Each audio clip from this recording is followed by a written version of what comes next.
Well, good evening. It is Wednesday night Bible study. We have two more Wednesday night Bible studies before we're going to break for the summer.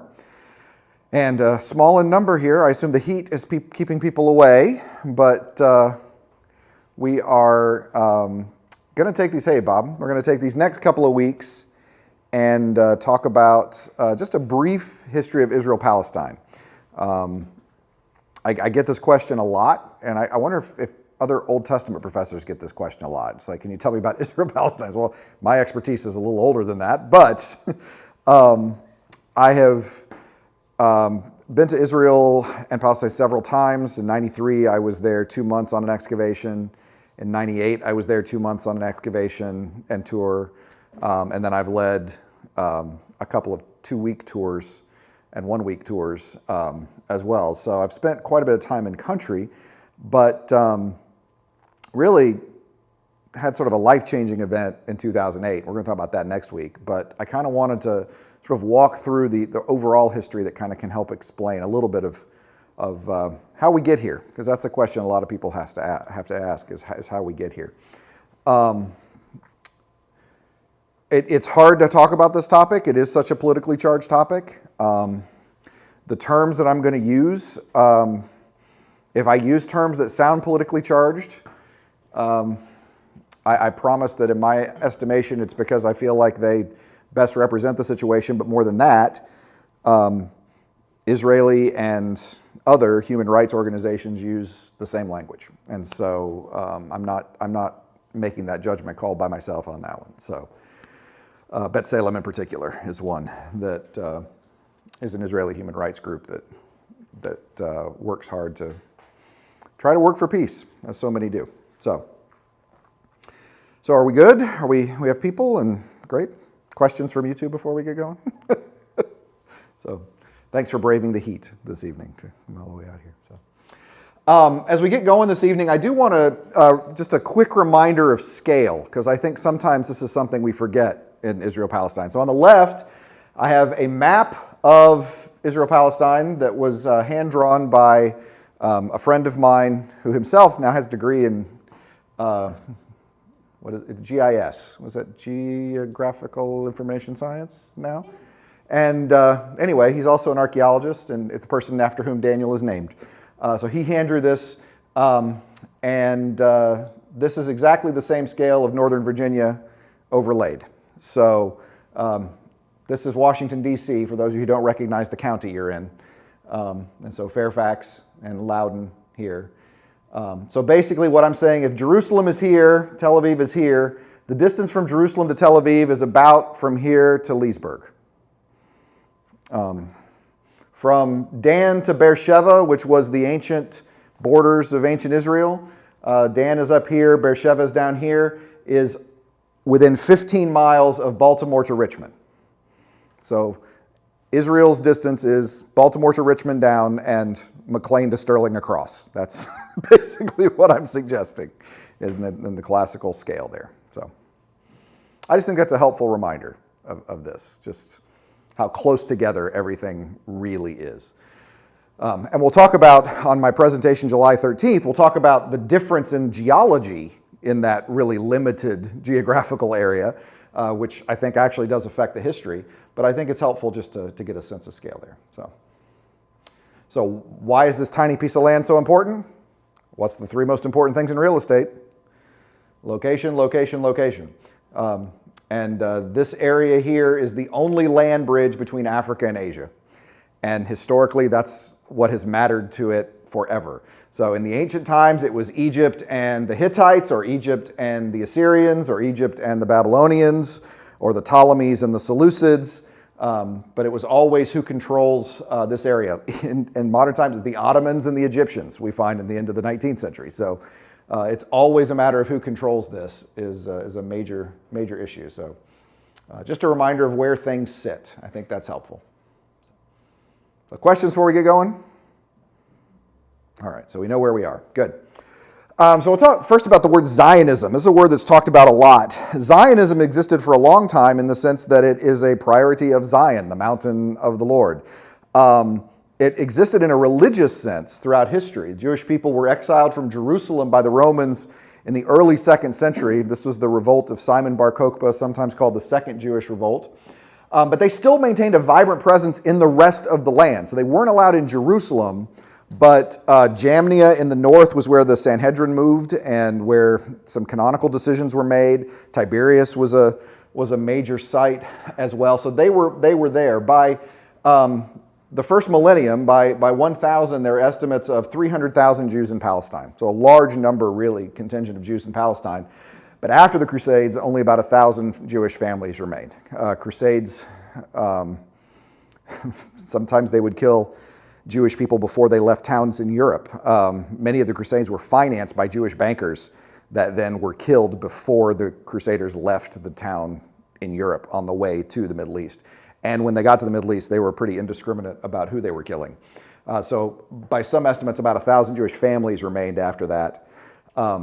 More vibrant presence outside the land. In fact, in what is modern-day Iraq, large numbers stayed there historically from the exile of Judah in the 6th century BC. So it's kind of wild to think about large Jewish presence up until the 19th century in Iraq, but it was. It was pretty commonplace. By the time we get to the 19th century, the Jewish presence in the land was in Jerusalem, Hebron, Safed, and Tiberias. That was pretty much where most of the people were living at that time, by the time we get to the middle of the 19th century. As things start moving toward the end of the 19th century, Jewish immigration starts picking up. So that is where this is starting. Political Zionism, and this is kind of what we're talking about. We talk about Israel or Jewish nationalism. Jewish identity was always suspect everywhere in the world, whether it was in the Muslim East or the Christian West. Jewish people were viewed with suspicion. If it wasn't outright attacks by like Russian pogroms, you end up with just limited rights if possible. In 1894, there was a French Jewish national, Alfred Dreyfus, who was falsely accused of treason. And this accusation set off a wave of anti-Semitic actions in France. And that was shaking for the Jewish community because France was sort of perceived as the model for enculturation, that you go there, they recognize them as part of the people. They were Frenchmen. Yeah, they were Jewish, but they were Frenchmen. And there was sort of a libertine kind of perspective on France. And the fact that there were these anti-Semitic attitudes in France was really sort of existentially shaking for the Jewish community there. And after this event, a Viennese journalist, and he was a thoroughly secular Jew. He was not a religious Jew in any way. Theodor Herzl, he believed that a Jewish state was going to be needed for the Jewish people if they were ever going to be safe. He wanted an ethno-Jewish state that would be the Jews' own. And so he published in 1896 an article, The Jewish State, advocating for a Jewish homeland. He was heavily influenced by a Christian pastor in Austria who had, and then we're going to see this in the next slide, sort of eschatological belief in which the Jews played a primary role. In other words, they believed at the end of the world, the Jews had an important role in the theology of the end of the world. And as a result, you started seeing these Christians supporting and moving toward a political Zionism for the Jews to achieve their own eschatological goals theologically at the same time. So actually the term, a lot of political Zionism actually originated in Christianity. And we're going to see that on the next slide. Before I get there, questions on this that I can answer? Is the word Zionism used by the Jewish leadership? It is by the end of the 19th century. No, now. Oh, now? Absolutely. Absolutely. And it, like so many terms, you have to be careful about it because there are Zionists who separate their notions of Israel from the political state of Israel. And then there are Zionists for whom that means the political state of Israel. And so it's one of, like any conversation, you need to define your terms before you can have a conversation. There are plenty of Jewish individuals that have a sense of Zionism that would criticize Israel. That's the best way I know to say it. Yeah.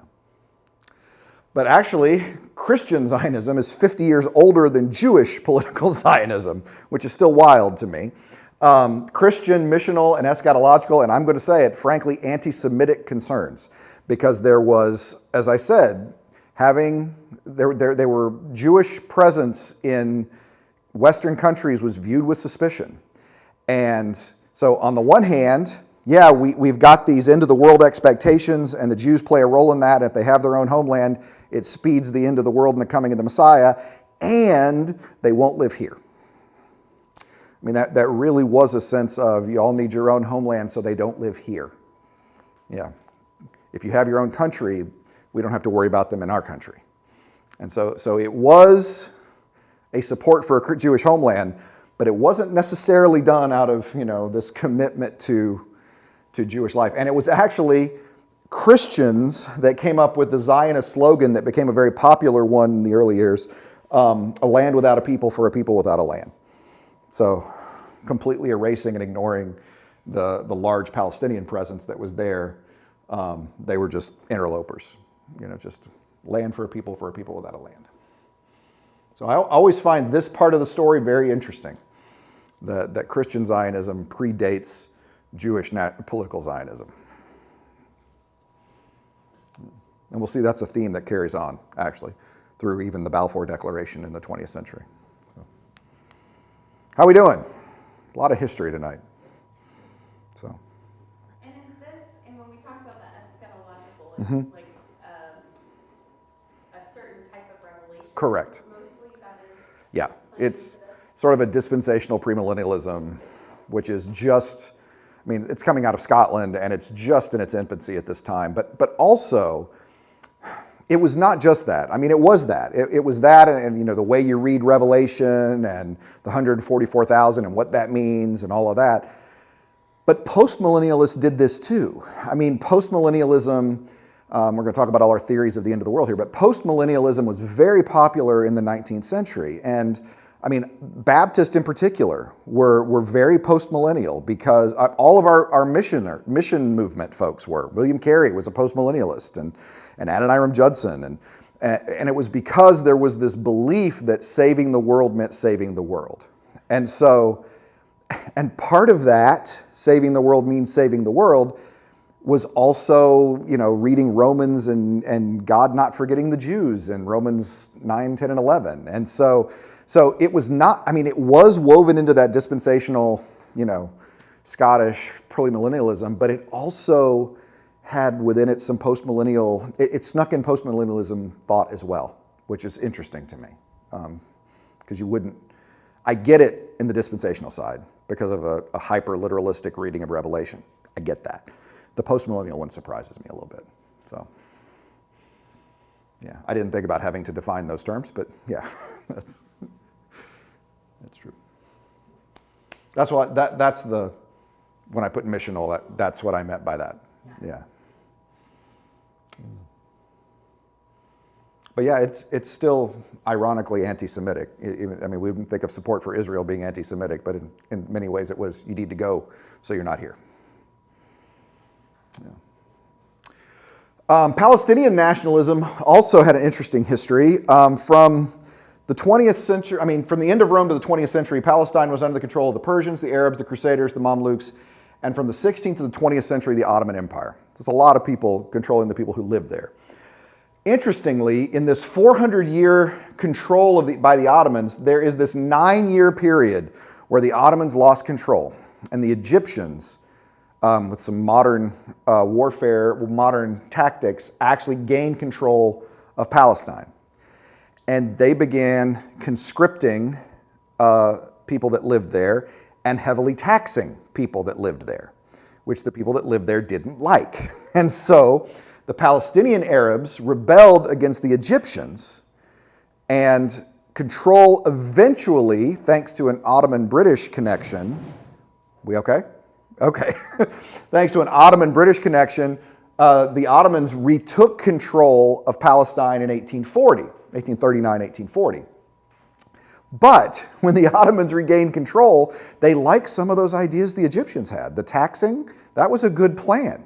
And selling land, that was something that was cool too. They hadn't considered as a possibility before then. So what ends up happening is they end up retaking it, but then they start limiting some of those Palestinian rights. And so in 1834, which was when the Palestinians revolted against the Egyptians, it was sort of the first time you saw a variety of clans and troops kind of get together. And a lot of Palestinian national identity is connected to this period of time because they felt like it was sort of the first time that they sort of were a people in the land. And it is actually after 1840 moving forward that the people who live in the land are called Palestinians.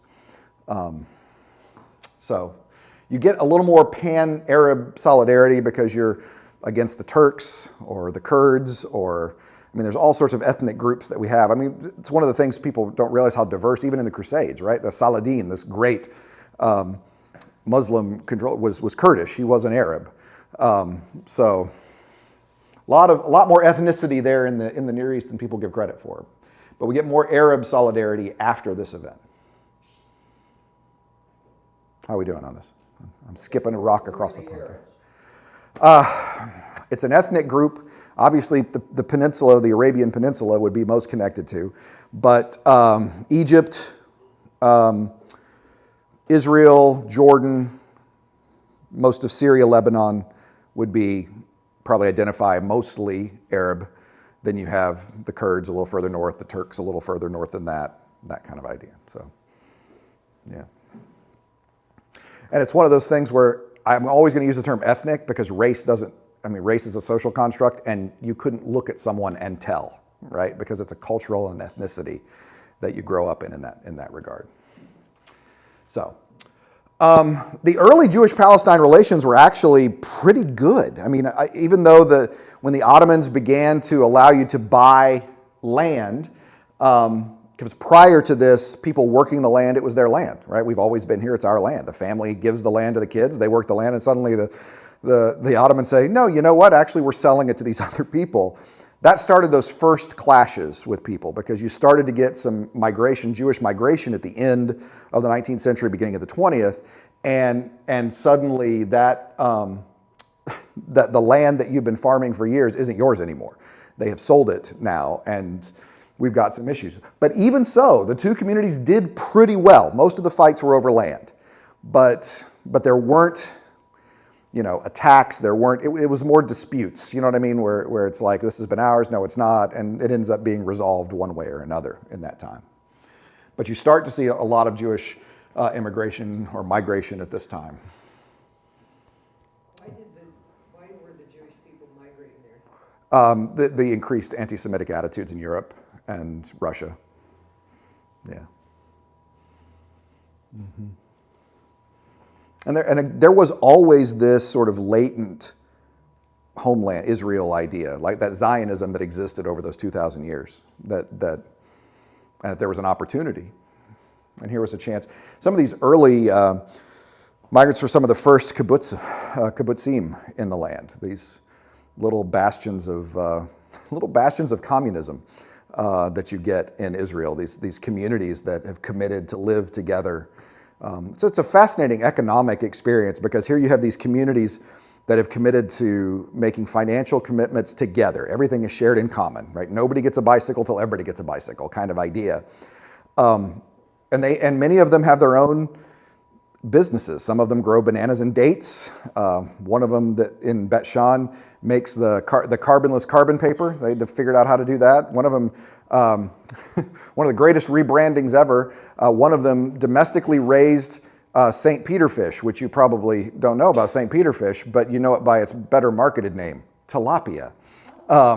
Couldn't sell St. Peter fish, had too many bones in it, nobody liked it, but tilapia, that's good stuff, apparently. So anyway, but what ends up happening is these individual kibbutzim start competing with each other. So now we end up with these capitalism between these communist things because this other kibbutz was trying to undercut the kibbutz I was staying at with their carbonless carbon paper. They were making it cheaper down the way there. It's really kind of a wild dynamic. But these early waves were some of the first kibbutz, the plural of kibbutz is kibbutzim. So It's not kibbutzes. It's kibbutzim. Were some of the first immigrants that are coming together. They're coming together as communities and so great social experiments, actually, in some ways. So, okay, so obviously we're moving quickly toward World War I. And the British government offered to support Arab self-determination if they'd help fight the Ottomans. And once the Ottoman Empire was defeated at the end of World War I, the Arabs thought, well, that British mandate meant we're all going to be independent now. That's what they said. But they didn't know about I just lost the name of the treaty, Pico, Sykes-Picot, I think is the name of it. But it was a treaty that was arranged, it was a secret treaty that was arranged that all the countries, all the winners in World War I, how they would divide up the Ottoman Empire and control of it. And of course, the British got all of this, and Arabs were a little concerned to find that they were reporting to someone at the end of the day when that happened. But in 1917, this is a signature event in the history of Israel-Palestine, the Balfour Declaration. The British government, this is named after a British cabinet minister, issued a decree that said that they supported a national home for the Jewish people in Palestine. Balfour was himself a Christian, and once again, motivated by political concerns, but also Christian missionary concerns as well on some levels, eschatological concerns as well. And if they have a home, they don't live here. Also anti-Semitic concerns. There's no clarity on what national home means. Does that mean a Jewish state, or does that mean a state that is in Israel that they can live in and everybody else can too? Is it just we don't want them here, or is it that they need something they're in control of? That's not spelled out. They also called for safeguarding the rights of Palestinian Arabs. That wasn't spelled out either, what that meant. And in 1939, the British acknowledged they probably should have asked the people that lived in the land. That might have been a better idea if they had involved some people there in Palestine, what they thought, because it turns out it wasn't quite a land without a people. There were plenty of people still living there. And at this time, 10% of them are Christian. Arab Christians that are living in, I think the 1922 census has 9.7% Christian in Palestine, or Palestinian Christian that live in the land. That number currently is between 1 and 1.5% Palestinian Christian. But anyway, this is, like I said, this is a big deal, the Balfour Declaration. The British mandate was interesting because the British weren't consistent. They did not care that the Jewish settlers were forming the Haganah, which would later become the IDF, the Israeli Defense Force. So they formed sort of a private militia during this time under the British mandate, and Britain didn't care about that. That was fine. They did restrict Jewish immigration, but that didn't slow down. They officially restricted Jewish immigration, but they didn't enforce that. So there were still plenty of individuals coming in on ships into Tiberias or coming down through Syria, through Lebanon, etc. The moment that really became a huge dividing line for Jewish-Palestinian relations starts, on some level, in 1929. And that is, there was riots that broke out over the Western Wall. And who could have access to it, when they could be there. There were some misunderstandings, there were some fights, there were some riots, there were some people who were killed. And the British had to come in and actually find a way to mediate that problem. Just a real quick reminder of the Western Wall. The reason this is so significant is that this part of the wall down here is the last remaining part of the 1st century temple of Herod. So some of these stones at the bottom date back to the time of Jesus, and they are original. Obviously, they've been built up over time as time has marched on, but these bottom ones down here are from the original Temple Mount. Well, this is the 3rd holiest site in Islam as well. The Dome of the Rock, or the Al-Aqsa Mosque, is the site where Muhammad ascended into heaven on horseback, took a tour of heaven and came back. And so he ascended into heaven, but he didn't Jesus ascended into heaven and stayed. Muhammad was just a day trip. He was just touring to get the lay of the place. This area traditionally was the site where his horse was stabled. And so it was a special place as well to Muslim pilgrims. And so that's where the clash came, is in this area. Sometimes this is called the Al-Aqsa riots, the 1929 riots. And so, but it again, sharing holy sites, this is always a problem, whether it's Hebron and it's Jews, Christians, and Muslims trying to share the tomb of the patriarchs, or good grief, the Church of the Holy Sepulchre that is the site of Jesus' crucifixion and resurrection, and it is shared poorly by Catholics, Orthodox, Armenians, and one other group. And I can't remember now. But these three Christian groups, maybe Maronites, groups that are trying to share, and they fight over everything. They fight over who gets to unlock the door every day. And this fight has been so significant that there is a Muslim family in Jerusalem that they provide the keys to unlock the door to the Church of the Holy Sepulchre, because all they can agree on is you're not allowed to do it. And you can agree that I can't do it, and I agree that you can't do it, so we'll get the Muslim to do it for us. And so they literally, every morning, a member of each of those faiths carries the ladder together to the door and passes the ladder out to the Muslim family, and they pull the ladder out, and they unlock the top door and the middle door, and they come down. It's a big deal. So Christians can't get along with each other, right? So it's not surprising that a site as holy as this is going to cause problems. This is the west wall of the rock. This is the western wall of the Temple Mount. Yeah. So this would have been, it comes down to this way, it goes out that way. If you could see through the other side of this, we are facing east, and the other side of those trees, you could see the Mount of Olives. Okay, so just over there. The temple would have been located right where the Dome of the Rock is, or the Al-Aqsa Mosque. Yeah.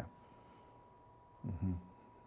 And there are some really great ruins right up here. I'll show those the 13th of July. But there are really great ruins right up here that actually date from the time of Jesus. The Robinson's Arch, and there's actually, they found the place from which the trumpeter would trumpet in the Sabbath and the holy days as well. They found his little area that was destroyed by the Romans. So, if you look, I think these are all the men. This is the men's side, and the women's side is over here. So, you never know what you're going to see. Actually, I saw a picture of a Spider-Man costume, someone offering prayers in the wall there. So, anyway. Palestinians began protesting what was perceived as British favoritism after 1929. And the British increased their troop presence to the point they actually had more troops in Palestine than India at one point, which is still a number that amazes me. All of these Arab revolts after 1929 ended up devolving into clan warfare. There was no organized Arab presence or understanding or existence. And so there would be inter-tribe assassinations. They would kill off leaders of other tribes. And so as a result, the Arab revolt devolved into this communal vacuum. There was no leadership at all. And Israel took this time to sort of build up the Haganah, their military presence, etc. In 1936, 1937, the Peel Commission, another British commission, acknowledged that there's a lot of problem going on here, and the only way to solve this is going to be a partition of Israel. And give the Palestinians some room, give the Israelis some room. That's what we're going to have to do. It was rejected by Arab Palestinians. It was also rejected by Jewish settlers.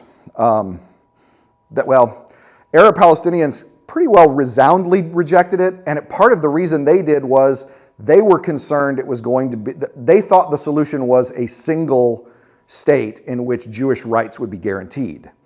The Jewish contingent was split. Half of them thought it was a great idea, having the partition, and the other half said no, they wanted control of all of it. They wanted the whole area to be a Jewish state. So this was the compromise. Nobody agreed to it.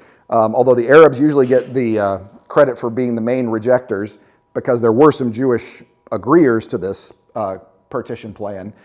ultimately nobody was happy at the end of the day. But this would have been obviously earlier than as we're leading up to World War II right now. I've been talking a lot. I'm sorry. Other thoughts or questions? I get wound up. Okay. Repeated Palestinian revolts left numerous casualties, power vacuums, exhausted people. Jewish settlers, as I said, strengthened the Haganah and other paramilitary groups. The British tried one more time to appear more even-handed in what they called the White Paper in 1939 that severely limited Jewish immigration. And you know, there's such a thing as bad timing, and then there's such a thing as really bad timing. And limiting Jewish immigration in 1939 has to be right up at the top of, boy, isn't this really bad timing to try to do this. And as a result, popular opinion in England swung against, that people had been viewing Israelis and Jewish individuals saw Britain as an ally, and now they're like, oh, I guess they're not. And so you saw pushback on that. And this was sort of the beginnings of Britain saying, you know what, we're not doing this British mandate thing anymore. You know what, we're getting out of this as soon as we can. And so this was sort of the beginning of that. So this is immigration to Israel? To Israel, yeah. Because remember, British mandate, they control ostensibly who comes in and who doesn't. They weren't looking real close, but they said, yeah. Yeah, that's rough timing there. So following the World War II, following the reality of the Holocaust, Britain said, we're not doing the British mandate thing anymore. We're turning it over to this brand new United Nations group. United Nations had UN Resolution 181. This is known as the Partition Plan. 55% of the land would go to Jews, who comprise 37% of the population. The resolution passed the 29th November 1947. So this is this moment when you can talk about the state of Israel existing on some levels, is after this resolution. Now, this was just a UN resolution. There's no power of enforcement with the UN, right? This is just, we all agree this is okay. And immediately following this, violence erupts, as you might expect. Part of what Jews were doing in this time were not just immigrating, but bringing weapons in the best they could to try again to bolster the Haganah with the hope that eventually they'll have this land that they can take. This is what UN partition plan looked like in 1947. The yellow would be Palestinian areas. The orange or brown would be the Jewish state. Jerusalem itself would be a UN-administered non-national area. There would be, so neither group would have control of Jerusalem. It would be UN-administered. But the brown would be Israel and the yellow would be Arab Palestinians. Zoom in. Whoops, no, I think I zoom in a little bit. There we go.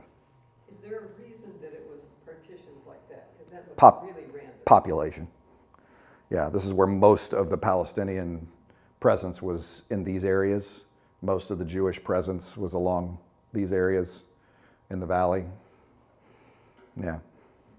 I don't know what the Jewish presence was down here. I think that was just added up into it.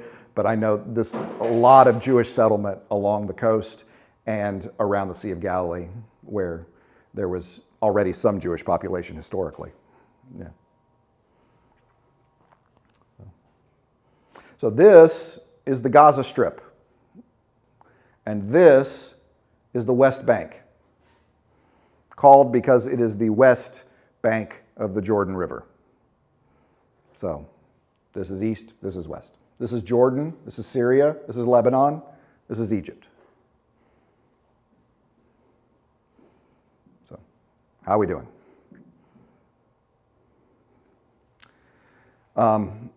Israelis were excited, Palestinians were not. Mainly because of the again, as I say, 37% getting 55%, getting a majority of the land. The day after the UN resolution passed, inter-community violence broke out. Most of the early skirmishes were kind of guerrilla-ish and primarily defensive on the part of the Israelis. There wasn't a lot of offensive attacks in November, December. However, that picks up in April. The Israelis implemented Plan Dalit, or Plan D as it's sometimes called, which seized land that was not part of the UN partition plan. So they did not just try to take the areas that the UN said they could have, they tried to take more of that. The more militant parts of the IDF, the Irgun is what it's known as, they acknowledged they were actually engaging in attacks that would terrorize to try to panic and encourage Palestinians to flee. That they acknowledged that was their method. There are Israeli and Palestinian historians who call it ethnic cleansing because they are eliminating an entire people group from these areas. Other Israeli historians say, no, that's not the case, but there is absolutely no question that it brought massacres and mass migration of thousands of Palestinians in this time. We'll talk about that exact number in just a second. Yeah, the Irgun is a much more violent, much more militant, much more nationalistic, I should say, of the IDF at that time, and they just made no bones about it. This is what we're doing. I mean, if we're just talking about this, I really don't think you could argue it's not ethnic cleansing, because I mean, they basically owned up to it in so many ways. There was more restraint shown in other areas, not always. Not always. From 1947, 1949, 700,000 Palestinians were displaced. By Palestinians, call this the Nakba. This is the catastrophe in Arabic.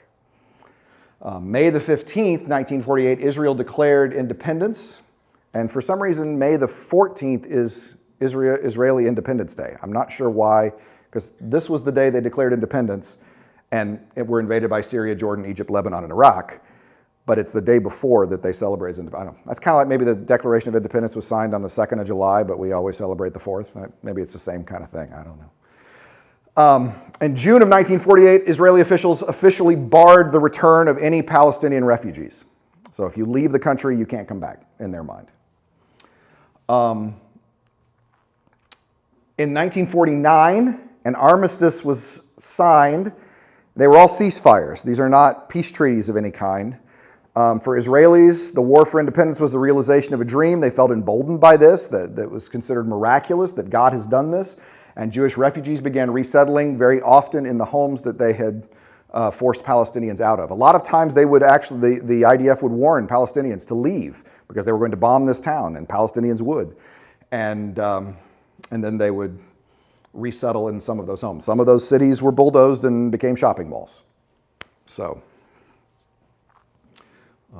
that's what happens. Israel's ceasefire with the Arab nations did not include the Palestinians themselves. So the Palestinian interests were very often represented by Arab regimes around Israel to varying degrees of support. Jordan tended to be very pro and supportive of Palestinians. Egypt tended to be very pro and supportive of Palestinians. Syria and Lebanon, not so much. Syria and Lebanon tended to reject Palestinians in those areas and did not often welcome refugees. They didn't mind the war, but they weren't going to take the refugees.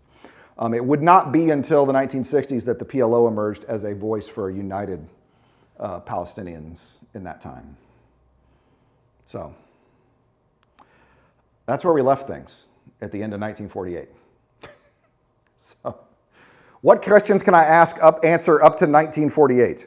I'm going to go beyond that next time. But Why are the Palestinians so not necessarily liked by the other Arabs? yeah. You know, it's interesting, Bob. I have found that, and you've probably found this as well in my travels, that people are the same everywhere. And it doesn't seem to matter where you are, people are always looking down on somebody. And I joke with my international students about how people tease about the Southern accent in the United States. And in Jordan, they tease about the Egyptian accent of Arabic. I was in Jordan and one of the guys said, oh, you know, sure, Egyptian's great if you need a roof on your house, but I can't understand a word they're saying. They're just chewing and I'm just thinking, isn't it interesting that people just seem to be the same everywhere you go? And so, I mean, part of it, I think, is the nature of refugees and sovereignty. And then another part of it is they're different ethnic groups. And Some people are a little more welcome. I mean, in this time when they don't have much identity, what ends up happening is Egypt takes control of the Gaza Strip and Jordan takes control of the West Bank. And so you end up with a lot of Palestinians in Jordan and a lot of Palestinians in Egypt as well. And I don't know, maybe that closeness brought some support in that way. But everybody's got their own agendas and their own. I mean, at one point there are Palestinian attacks against the Hashemite kingdom in Jordan because they feel they're not supporting, but they made a peace treaty with Israel at one point and they felt like they're being betrayed, and so that goes back even before that. What was that, 1992? Even before then. So I think, it's personalities, and I don't have a better answer than people are people, I think. And when you talked about the Palestinian refugees. Yes. Are those ones that were in the Israeli area? Correct. That were forced out? Right. Or any area that Israel took, right? So not only in the partition plan, but then in the other areas that Israel expanded into, yes. And so many of them ended up going to Gaza and the West Bank. So very often, even today, the displaced out of Gaza are being displaced, are representing families who were displaced already. Yeah. Gaza still ranks as one of the highest, most densest population areas in the world because of the number of people there. And were they forced out? I mean, what does that mean? Well, most of them were told if they didn't leave, they were going to be bombed. And so many of them left by their own free will, and then sometimes they were driven out and moved, resettled. Yeah. And many of them had, like when they left, right, they had their house keys, right, to homes that no longer exist. And so these keys end up becoming a symbol in many Palestinian families. They're passed on generation to generation, that these are the keys to the family house that, was in wherever that got bulldozed and now is a burger ranch. And so that's the level of grief, really, ongoing communal grief that this community still shares as a result of that. Can you bring up the slide again? The map? Color slide, the map slide, Yeah. I can get there, I think. Mm-hmm. Let me zoom in, or is that okay? Yeah, that's good enough. I don't know that I focused on Jerusalem being isolated. I mean, that's kind of a Berlin Yeah. deal. Yeah. So what was the access of Israel? That didn't happen. Israel got West Jerusalem in 1948, and they kept it. Now, East Jerusalem was still part of the West Bank and had a 300,000 Arab living there, Christian and Muslim, primarily Muslim. And that would remain sectioned off until 1967. But no, Israel basically took this. So what you end up seeing after 1948, and I should have put a map in here, is that the West Bank comes in like this. Yeah. This was the goal that was never in any way in reality achieved. Yeah. The hope was that we know we'll never get you two to agree on splitting Jerusalem. So we'll take Jerusalem and you all split the land. That was the idea. And on this map, where's the Golan Heights? Up here. Yeah, the Golan Heights is this part of Syria. Okay. Yeah. Yeah. Mm-hmm.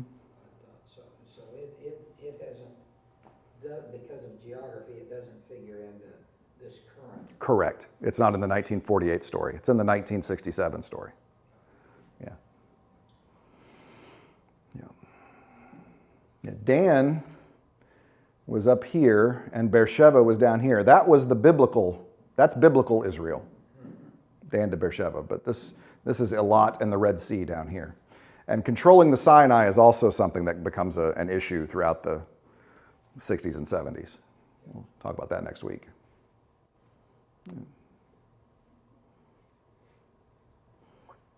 Okay. Anything else? Meg, you good? You have frowny face on. Are you thoughtful or are you just... Okay.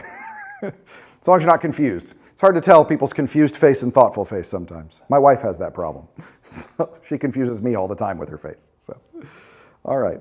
Well, we'll pick up there next time. Thank you for your good attention and good attendance. And we will try and tell the rest of the sad story next week.